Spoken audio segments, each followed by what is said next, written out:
교회 소식을 알려드리겠습니다. 계속되는 우리 기도 제목 우리가 잘 알고 계실 겁니다. 세 가지 기도 제목을 가지고 기도해 주시면 감사하겠습니다. 코로나19의 조속한 해결과 우리 모든 성도님들의 각 가정마다 건강을 위해서 지금 다시 교회 대면 예배와 지금 온라인 예배를 위해서 우리 모든 성도님들을 위해서 기도해 주시면 감사하겠습니다. 코로나19와 관련해서 온타리오 주에서 확진자가 다시 조금씩 증가하는 추세입니다. 예상키는 9월과 10월 정도가 다시 고비인데 2차 접종까지 마치신 분들도 다시 확진될 수 있으니 무엇보다 유의해 주시기 바랍니다. 대면 예배 참석하시는 분들은 마스크를 꼭 착용해 주시고 가족 단위로 거리 두기를 앉아서 예배를 계속해서 드립니다. 온라인 영상 예배는 일단 지금 현재 그대로 9월 말까지만 이렇게 영상 녹화를 하고 이후에는 라이브나 예배 녹화 후 다시 영상을 올려놓도록 하겠습니다. 수요 예배는 별도 광고가 있기 전까지 온라인으로 계속 진행됩니다. 작년부 성경 공부 다음 주 주일 저녁 온라인으로 모이는 것 잊지 마시고 잘 기억해 주시면 감사하겠습니다. 무엇보다 우리 성도님들 꼭 온라인으로 참여해 주셔서 함께 성경 공부해 주시길 부탁합니다. 후반기 독서 모임 잘 보시고 참여 가능하신 분들은 서영순 집사님께 연락해 주시고 헌금은 대면 예배 참석하시는 분들은 예배당에 들어오실 때 헌금을 뒤에 있는 헌금함에 넣어주시고 온라인 예배 참여자들은 헌금을 해주실 때 은행에서 직접 계좌 이체해 주시거나 김지원 권사님께 문의해 주시면 감사하겠습니다. 광고는 여기까지입니다. 감사합니다.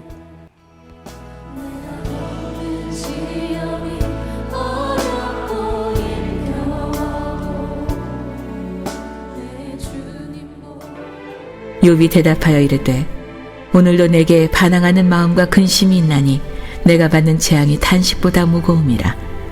내가 어찌하면 하나님을 발견하고 그의 처소에 나가랴. 어찌하면 그 앞에서 내가 호소하며 변론한 말을 내 입에 채우고 내게 대답하시는 말씀을 내가 알며 내게 이르시는 것을 내가 깨달으랴. 그가 큰 권능을 가지시고 나와 더불어 다투시겠느냐? 아니로다. 도리어 내 말을 들으시리라. 거기서는 정직한 자가 그와 변론할 수 있은즉 내가 심판자에게서 영원히 벗어나리라. 그런데 내가 앞으로 가도 그가 아니 계시고 뒤로 가도 보이지 아니하며 그가 왼쪽에서 일하시나 내가 만날 수 없고 그가 오른쪽으로 돌이키시나 배울 수 없구나. 그러나 내가 가는 길을 그가 아시나니 그가 나를 단련하신 후에는 내가 순금같이 되어 나오리라. 내 발이 그의 걸음을 바로 따랐으며 내가 그의 길을 지켜 치우치지 아니하였고 내가 그의 입술의 명령을 어기지 아니하고 정한 음식보다 그의 입의 말씀을 귀히 여겼도다. 그는 뜻이 일정하시니 누가 능히 돌이키랴. 그의 마음에 하고자 하시는 것이면 그것을 행하시나니 그런즉 내게 작정하신 것을 이루실 것이라. 이런 일이 그에게 많이 있느니라. 그러므로 내가 그 앞에서 떨며 지각을 얻어 그를 두려워하리라. 하나님이 나의 마음을 약하게 하시며 전능자가 나를 두렵게 하셨나니 이는 내가 두려워하는 것이 어둠 때문이나 흑암이 내 얼굴을 가렸기 때문이 아니로다.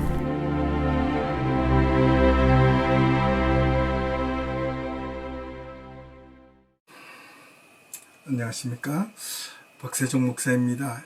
2021년 9월 12일 9월의 둘째 주일 예배를 우리가 함께 드리고 있습니다.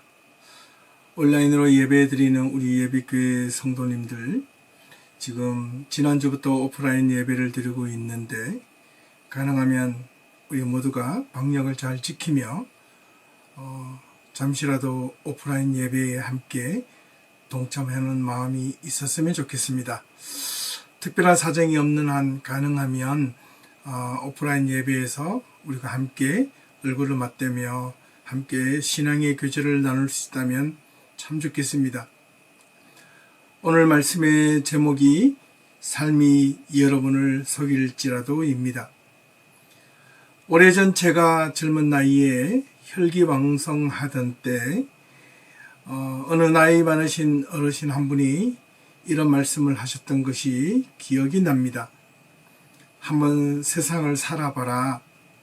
살아보면 인생이 네 마음대로 되는 게 제대로 하나라도 있는가? 그때는 잘 몰랐습니다. 그러나 조금씩 인생을 살아가 보니 정말 그때 그분이 하셨던 말씀이 종종 떠오르기도 합니다. 정말 우리가 인생을 살아가다 보면 우리 마음대로 되는 때보다 오히려 우리 마음대로 되지 않는 때가 더 많은 것을 누구나 경험하실 것입니다.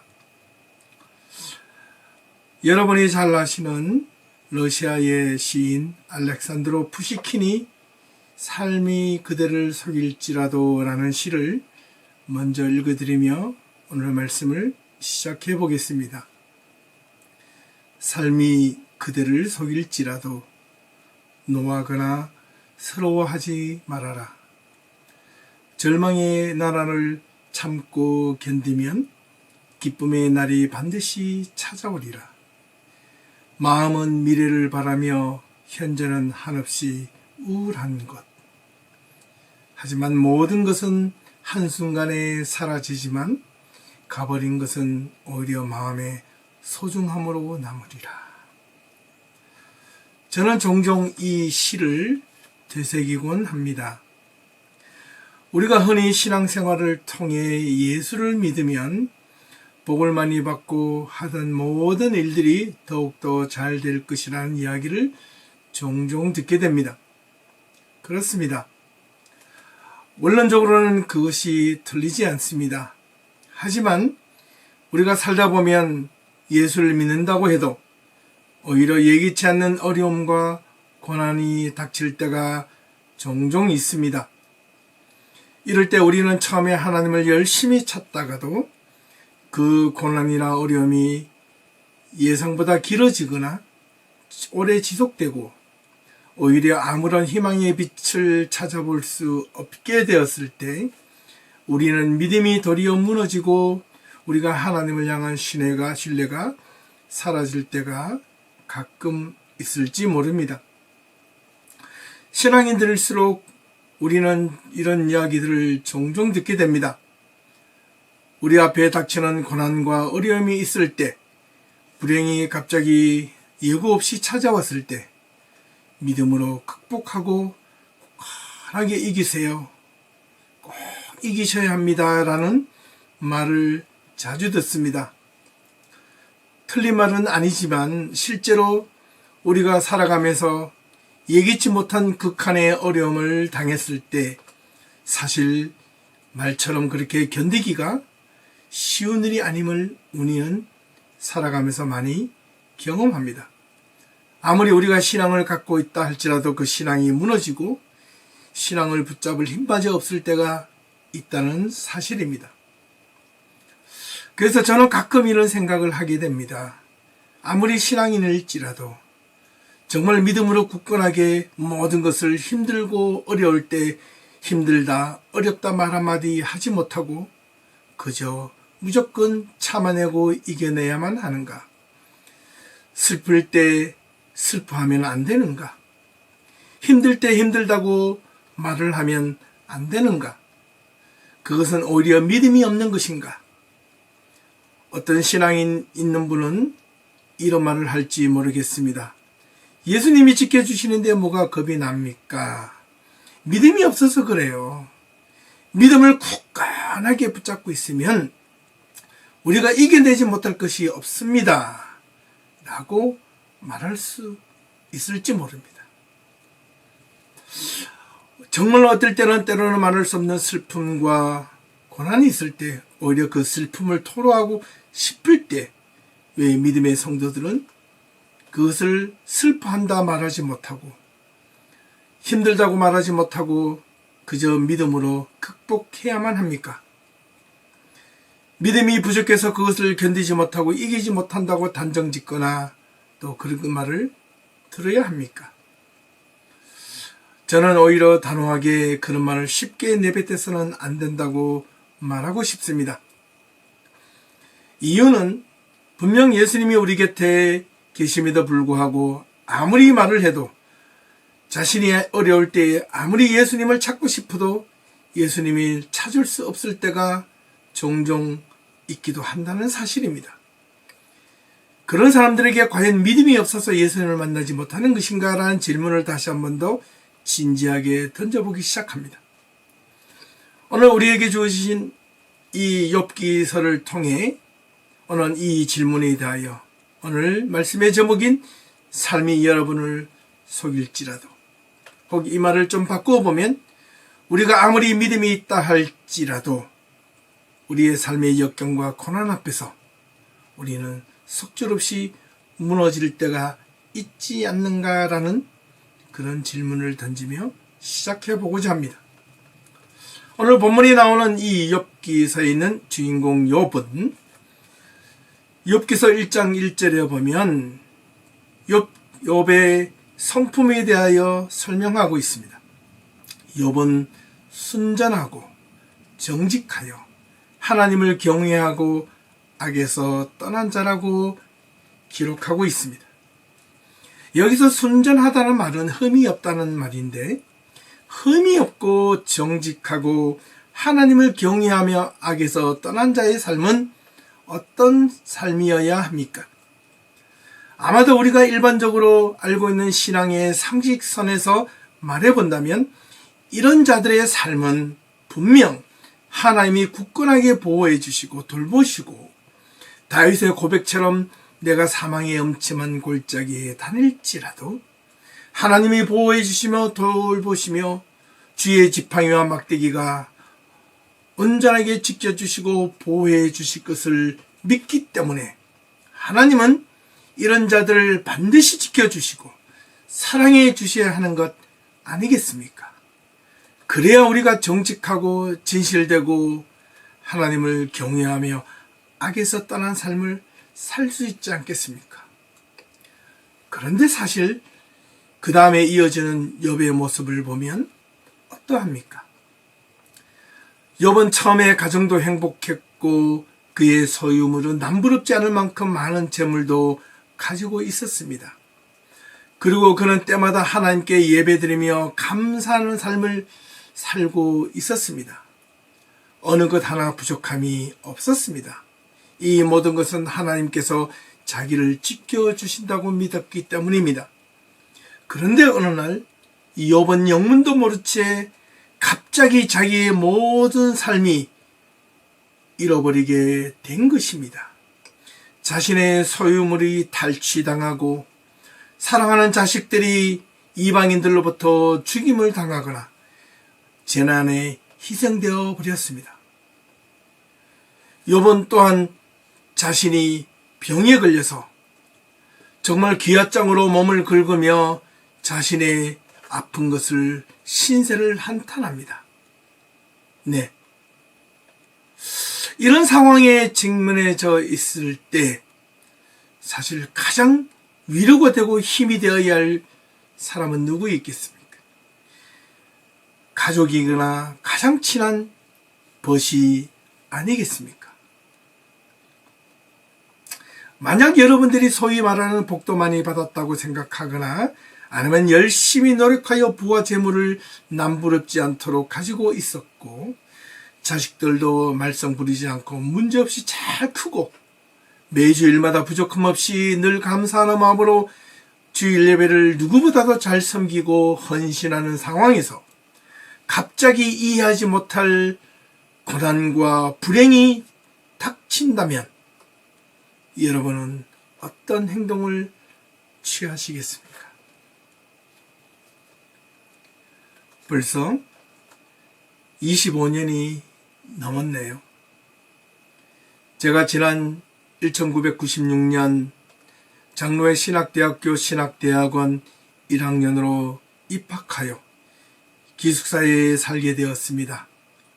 그 기숙사에 있는 룸메이트 중에 한 분은 1년 가까이 함께 생활하였던 한 분의 전도사님을 여러분들에게 소개해 드리고자 합니다.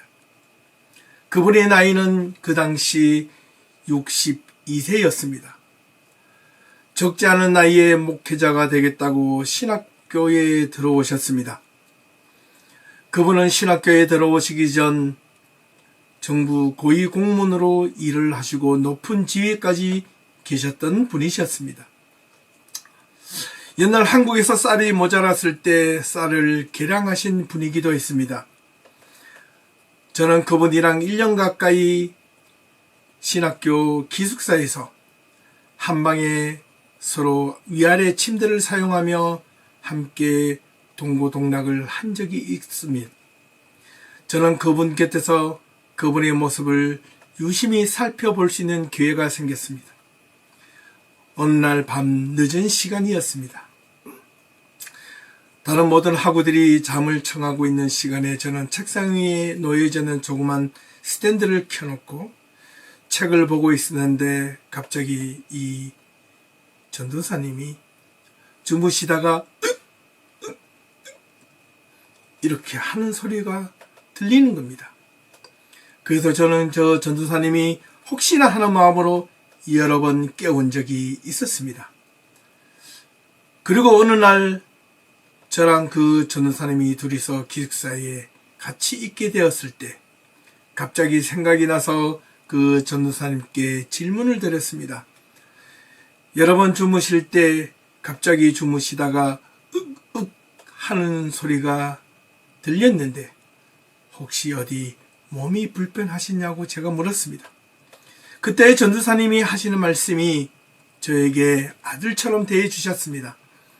세종아, 너 쏘구름이 무엇인지 아니? 쏘구름 말이다. 쏘구름.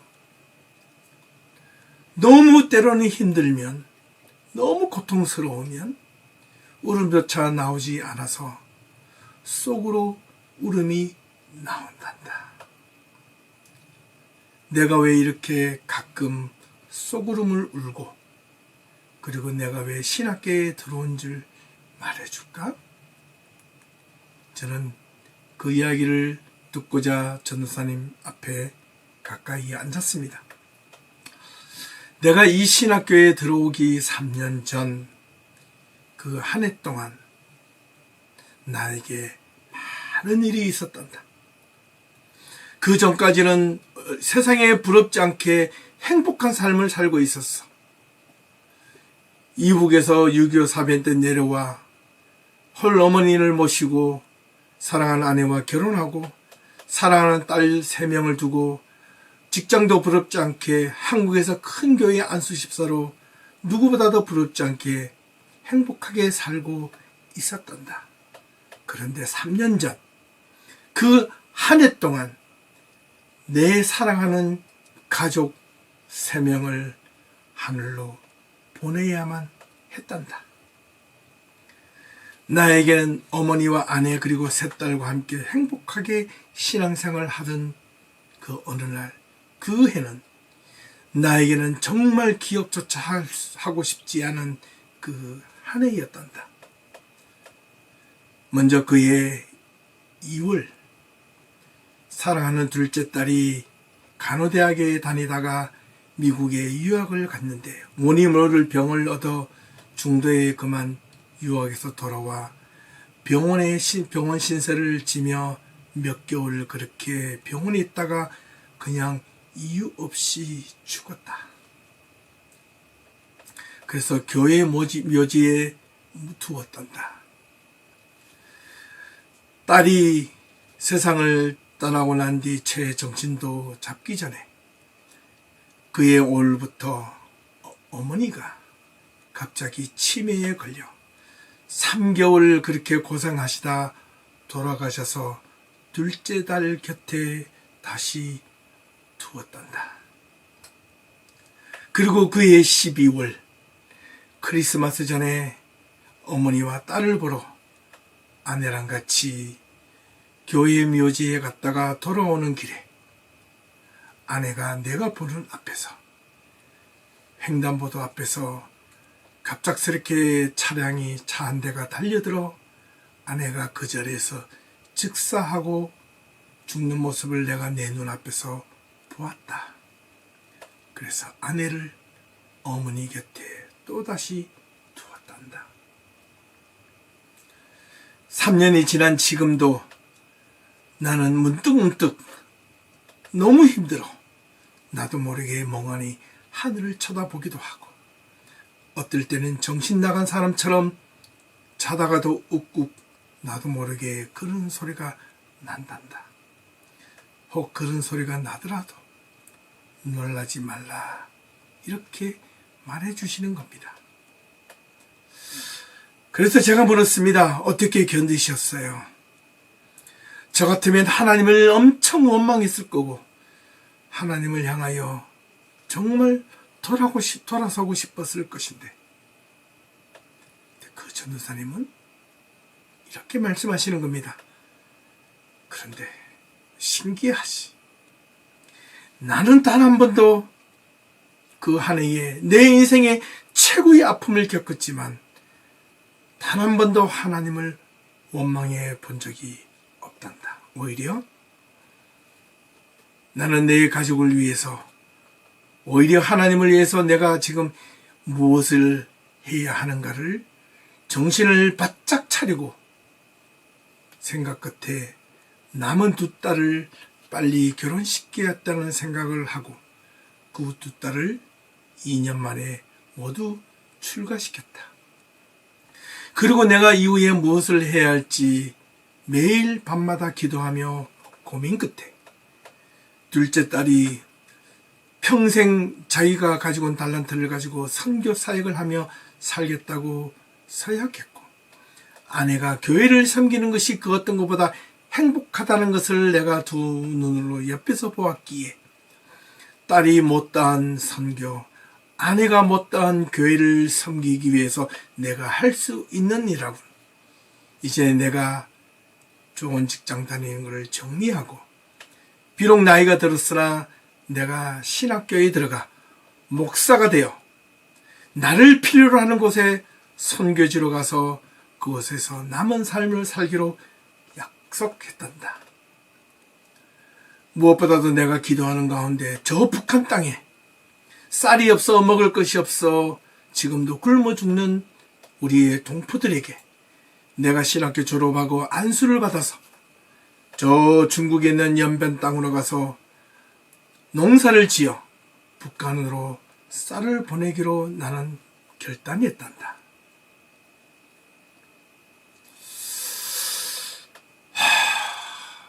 저는 이해할 수가 없었습니다. 또 저보고 이러시는 거예요. 1년에 이런 일들이 갑자기 일어나니 사실 나도 내 앞에 닥치는 이런 상황을 이해할 수가 없었다. 모든 것이 내 뜻대로 되지 않는다고 내 삶을 포기할 순 없지 않느냐.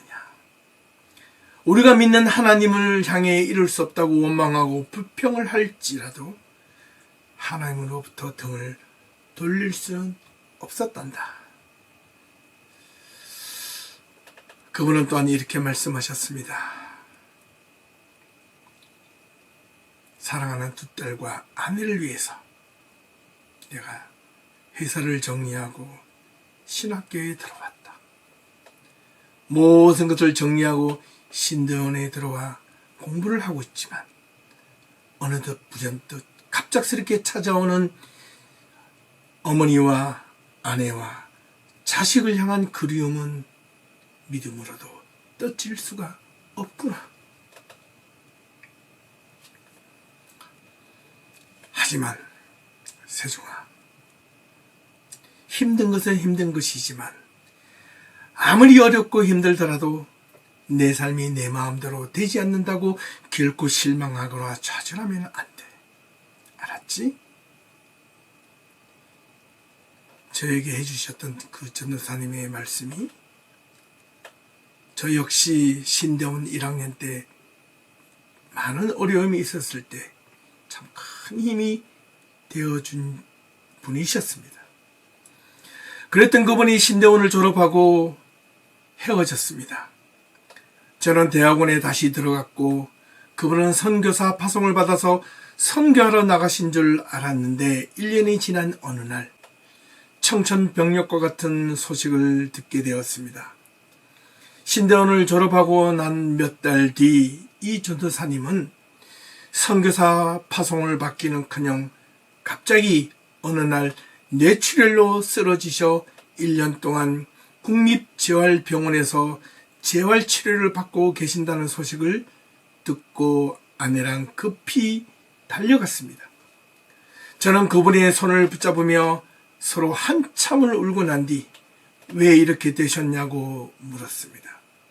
어두운 말로 말도 잘 못하시며 그저 제 손을 붙잡고 울기만 하시며 아무 얘기도 말하지 않았는데 어떻게 알고 왔냐고 손짓하시길래 누군가가 소식을 듣고 알려주어 제가 불이 나게 달려왔다고 말씀드렸습니다. 그러시며 너무나도 서럽게 우시는 거예요. 빨리 툭툭 틀고 일어나셔서 못다 하신 선교하러 가셔야지요. 제가 이렇게 당부하며 다시 오겠다고 약속하며 나온 뒤 저는 유학을 떠나게 되었고 유학을 떠난 1년 뒤 잠시 한국을 방문할 기회가 있어서 그 전도사님의 소식을 다시 듣게 되었습니다. 안타깝게도 그 전도사님은 그 병을 끝내 이기지 못하시고 선교를 하러 가시기도 전에 돌아가셨다는 소식을 듣고 한동안 마음이 너무나도 아프고 괴로웠던 적이 있었습니다. 사랑하는 성도 여러분, 여러분들에게도 만약 이러한 상황에 직면하게 되셨을 때 이렇게 되신다면 여러분들은 정말 어떤 행동을 취하시겠습니까? 여러분의 삶이 아무렇지도 않고 예기치 않는 상황 속에서 갑자기 여러분의 삶이 망가지고 무너지고 불행의 끝으로 끝난 것처럼 보여질 때 여러분은 무엇을 선택하시겠습니까? 거기에 하나님이 어디 있느냐라고 여러분들은 혹시 물을지 모릅니다. 저는 다시 한 번 더 묻고 싶습니다. 이 전도사님의 삶이 과연 헛된 것입니까? 오히려 헛된 신앙을 가져서 저 세상 사람들이 보기에, 우리가 보기에도 그분이 그렇게 불행하고 안타까운 삶은 그렇게 끝난 것은 믿음이 부족함이었습니까? 아니면 그의 신앙이 잘못되었습니까? 아니면 재수가 없어였습니까? 아니면 처음부터 그분은 삶을 잘못 살았었습니까? 제가 1년 가까이 그분 곁에서 그분의 삶을 지켜보았을 때 절대로 그분은 그러실 분이 아니라는 것을 확신할 수 있었습니다. 오히려 절대로 그분은 저런 고통과 불행을 당해서는 안 될 분이셨고 오히려 한 분밖에 없는 이 인생을 저렇게 슬프게 끝을 맺어도 되는 것인가 라고 저는 하나님께 되물은 적이 있었습니다. 아마 세상 사람들은 저런 모습들을 보며 저 사람은 법 없이 살 수 있는 사람이고 신앙도 아주 신실했는데 하나님이 살아계신다면 저럴 수 없다라고 하나님이 어디 있느냐라고 도리어 핀잔하며 말할지 모릅니다. 아마 저 같아도 솔직히 하나님께 부르짖으며 원망하며 불평하지 않았을까, 솔직하게 그런 마음을 가져봅니다. 오늘 본문이 있는 이 욥기서 전체를 보면 앞서 언급한 대로 그가 잘 살고 있는 상황에서 느닷없이 원인도 모른 채 그의 삶에 가장 불행한 그 막다른 골목길, 고통스럽고 절망적인 상황에 욥은 직면하게 되었습니다. 이러한 상황에서 처음에는 욥은 욥기서 1장 27절에 이렇게 고백합니다. 내가 모태에서 알몸으로 나와 싸운 적 또한 알몸으로 그리로 돌아갈지라. 주신 이도 여호와시요 거두신 이도 여호와시오니 여호와의 이름이 찬송을 받을지어다. 이렇게 고백하고 있습니다.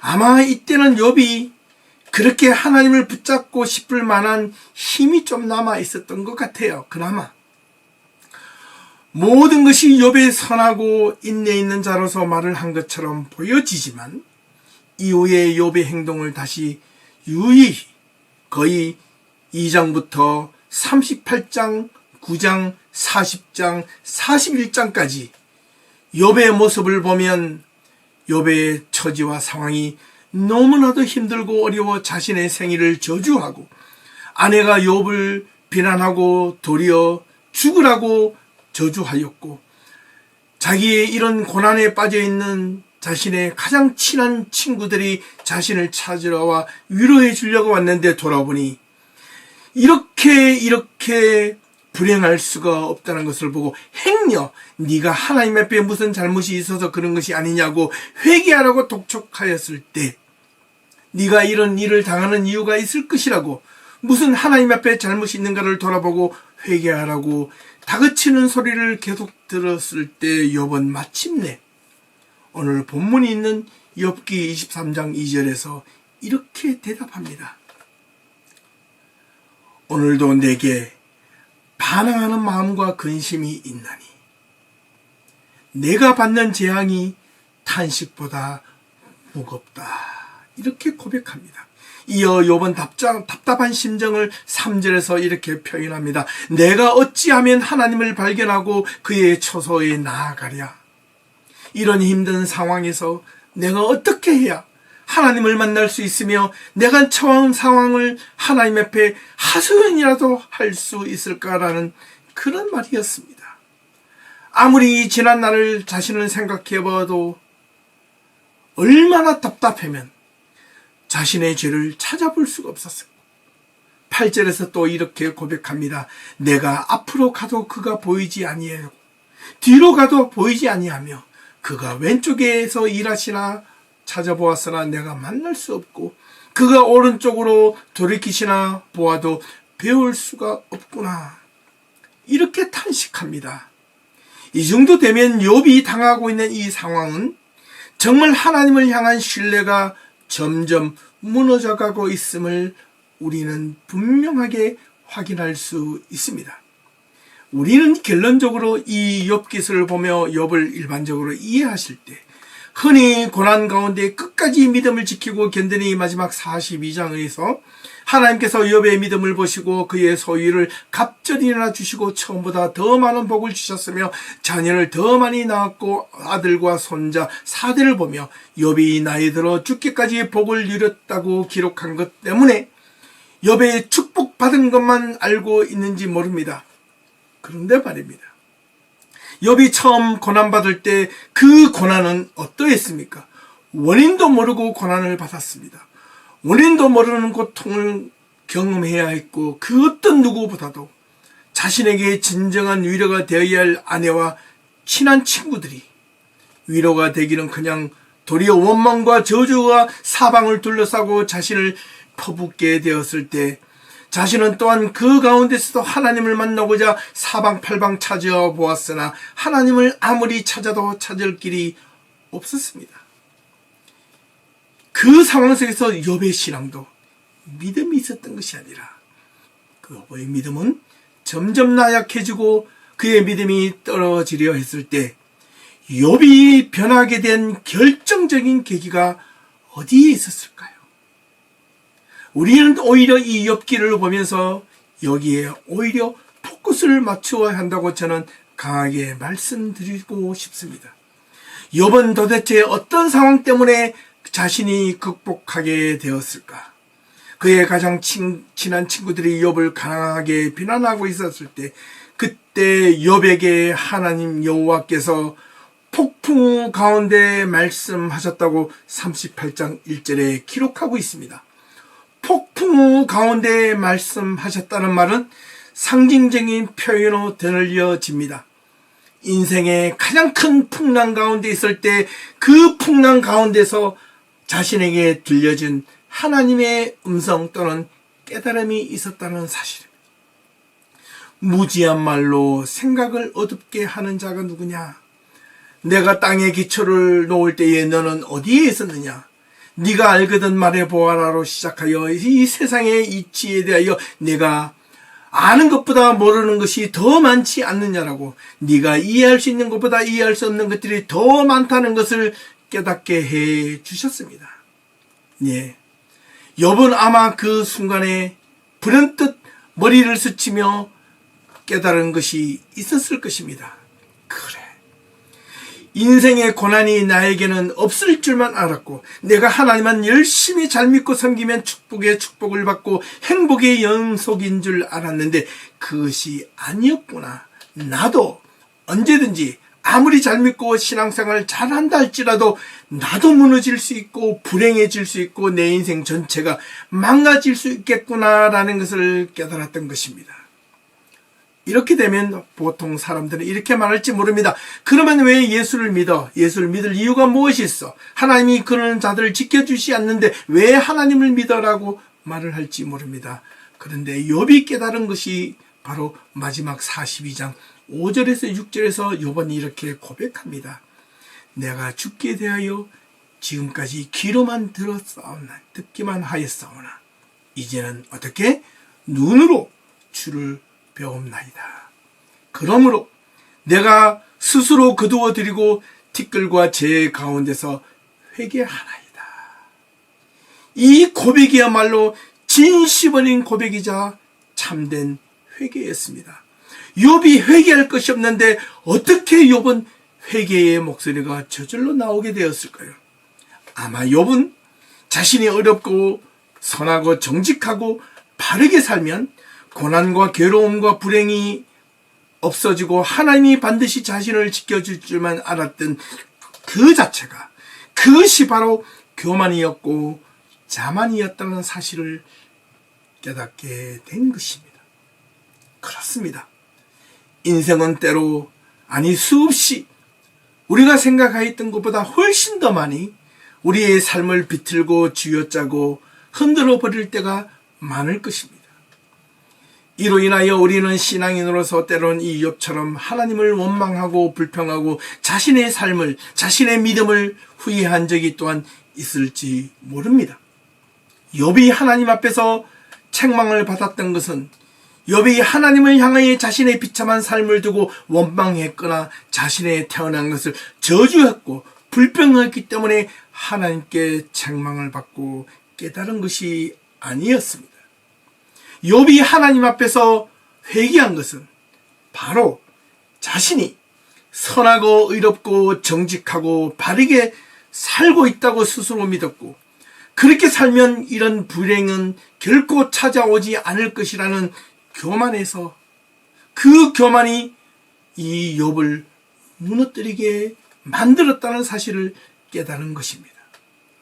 욥은 훗날 갑절이나 되는 재물의 복을 받고 자식들도 더 많이 낳고 손자와 사대까지 가족들이 늘어나며 연수가 다하도록 그의 삶을 살았다고는 하지만 욥은 평생 죽을 때까지 자신의 첫 고난 때에 받았던 그 고난과 그때 속절없이 이유도 없이 죽어야 했던 자식들은 가슴에 품고 살아야 했을 것입니다. 아마 욥의 마음속에서는 한쪽 구석에는 평생 비수를 꽂으며 살아갔을 것입니다. 아무리 더 큰 복을 받고 자손이 늘어난들 그 앞전에 첫 번째 죽었던 자식들이 살아날 수 있겠습니까? 그러니 이 욥의 결론이 복을 배로 받았더라가 아니라 자신의 삶에 대한 의로움과 정당함이 도리어 하나님 앞에 교만이라는 사실을 깨닫고 회개하게 된 것입니다. 나도 속절없이 고난과 절망 앞에 무너질 수 있는 존재라는 사실을. 종종 신앙인들 가운데서 자신은 어떤 고난이 와도 믿음만 가지고 있으니 흔들리지 않을 것이라고 장담하는 분들을 종종 보게 됩니다. 저는 그런 분들을 솔직히 잘 신뢰하지 않습니다. 도리어 흔들리는 가운데서도 때로는 자신의 힘든 삶을 이해하지 못해 괴로워하면서도 하나님을 향한 원망의 목소리를 내뱉어도 하나님은 무엇을 그 사람을 결코 포기하지 않는다는 사실에 우리는 꼭 방점을 찍어야 하겠습니다. 다시 한 번 더 이 푸시킨의 삶이 그대를 속일지라도 라는 시의 앞부분을 읽어드리며 말씀을 마치고자 합니다. 삶이 그대를 속일지라도 노하거나 서러워하지 말아라. 절망의 나날을 참고 견디면 기쁨의 날이 반드시 찾아오리라. 마음은 미래를 바라며 현재는 한없이 우울한 것. 모든 것은 한순간에 사라지지만 가버리는 것은 마음의 소중함으로 남으리라. 사랑하는 성도 여러분, 하나님은 여러분이 신앙생활을 하시다가 이해하지 못하는 상황에 직면하여 하나님을 향하여 원망하고 불평하여도 하나님은 끝까지 여러분을 사랑하신다는 사실을 기억하셔야 합니다. 여러분들이 힘든 고난의 길 가운데 있었을 때에도 하나님은 여러분들을 보시며 여러분들보다 더 안타까워하시며 여러분들이 꿋꿋하게 이겨내기를 하나님은 소망하고 바라고 계십니다. 하나님은 여러분이 힘들고 괴롭고 이해하지 못하는 절망이 찾아오고 한치 앞을 내다보지 못하는 상황 앞에서도 하나님을 찾아도 하나님을 찾을 수 없을 만큼 하나님이 꼭꼭 숨어 계시는 것처럼 느껴질 때에도 하나님은 끝까지 여러분을 숨어서 사랑하십니다. 여러분이 주어진 고난의 상황 앞에서 하나님이 있다 없다 원망하고 불평하고 부인한다 할지라도 하나님은 분명 여러분의 하나님이십니다. 왜냐하면 하나님은 결코 여러분을 포기하지 않으시기 때문입니다. 우리는 이유 없이 때로는 세상을 살아가면서 고난 앞에 부닥치고 절망에 부닥치고 좌절 앞에 넘어지며 하루에도 12번, 수십 번, 수백 번 포기하고 싶을 때가 많을지 모릅니다. 애써 그것을 괜찮다고 자신을 억누르거나 일부러 신앙이라는 이유로 감추지 않으셔도 됩니다. 힘들 땐 힘들다고 말을 하십시오. 울고 싶을 땐 목 놓아 울 수 있는 여러분들이 되실 수 있기를 바랍니다. 때로는 이해하지 못해 하나님을 원망하고 부인하고 싶을 때가 있을 수 있을지 모릅니다. 힘들 때 힘들다 말하시고 도움이 필요할 땐 도움을 달라고 도와달라고 말을 하십시오. 그리고 행여 여러분 주위에 그렇게 절망이나 어려운 일에 빠진 자들을 향하여 믿음이 없다, 네 인생이 잘못되어서 그렇다, 네가 열심히 살지 못해서 그렇다라고 함부로 정죄하지 마십시오. 겉으로 그 사람에게는 어려움과 불행이 찾아왔다고 그 사람이 무슨 죄를 지었거나 잘못이 있어서 그런 것이 아닐 수 있기 때문에 그렇습니다. 그러니 마지막으로 한 가지는 잊지 마십시오. 하나님은 여러분들을 향하여 자신을 향해 여러분의 삶에 이해할 수 없는 고난 때문에 여러분이 하나님을 원망하고 혹여 부인한다 할지라도 하나님은 여러분을 끝까지 원망하지 아니하시고 부인하지 아니하시며 여러분을 포기하지 아니하실 것입니다. 그것만 기억하십시오. 언젠가는 여러분이 그런 하나님을 볼 수 있을 때까지 여러분의 삶이 여러분을 속임을 수없이 당하고 속인다 할지라도 이 푸시킨의 시처럼 지금 우리에게 필요한 것은 지금 우리가 서 있는 이 자리에서 우리가 아무것도 하지 않고 마냥 넉넉고 있을 것이 아니라 지금 내가 할 수 있는 자리를 최선을 다해 해보는 것입니다. 지금 당장 눈앞에 보이지 않아도 눈으로 보여질 때까지 우리의 삶을 결단코 포기해서는 안 될 것입니다. 하나님은 여러분 곁에 여러분이 알든 모르든 여러분이 느끼든 못 느끼든 간에 여러분들 곁에 계십니다. 그 계심은 훗날 먼 훗날 언젠가는 반드시 여러분의 눈으로 확인을 받고 알게 될 때가 있을 것입니다. 그러니 지금 여러분은 여러분의 삶이 때로는 여러분을 속여 여러분을 혼동케 하고 여러분을 절망과 좌절의 늪에 빠지게 한다 할지라도 결코 여러분 포기하지 마십시오. 자신을 디스하지 말고 먼저 자신을 위로하고 하나님의 말씀 앞으로 나오도록 애쓰십시오. 노력하십시오.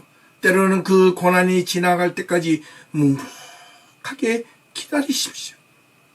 그때 주님이 함께 하심을 경험하게 될지 어떻게 합니까? 욥이 하나님을 만났을 때 어떻게 만났다고 말씀드렸습니까? 폭풍 가운데 하나님이 말씀하셨습니다.